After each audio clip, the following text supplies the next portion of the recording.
May peace be upon him, in the name of Allah, the most merciful and mighty. Hello guys, I'm Wahidullah and today I'm going to teach you that how you can easily make Star Plus logo in Corel Draw. So let's begin. First of all, open the Corel Draw and computer or laptop. Then take rectangular tool and draw a rectangle.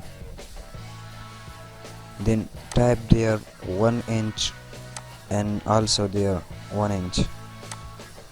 Then take star tool and make a star.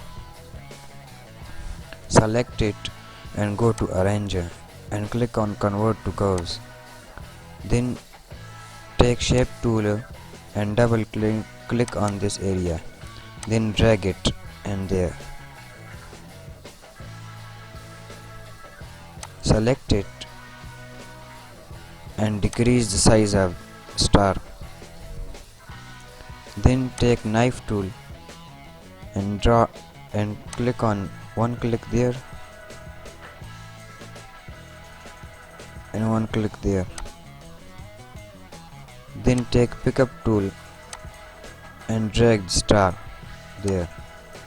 Then press F8 and type there Star Plus.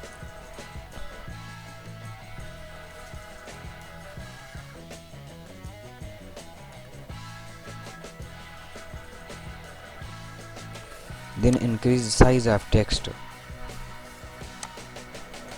Drag there. Fill the color on this area. Yes. And also fill the color of star. Yes. Take the text there and also change the text color white. Look beautiful. So guys, if you like this video, subscribe my channel and don't forget to press the bell icon.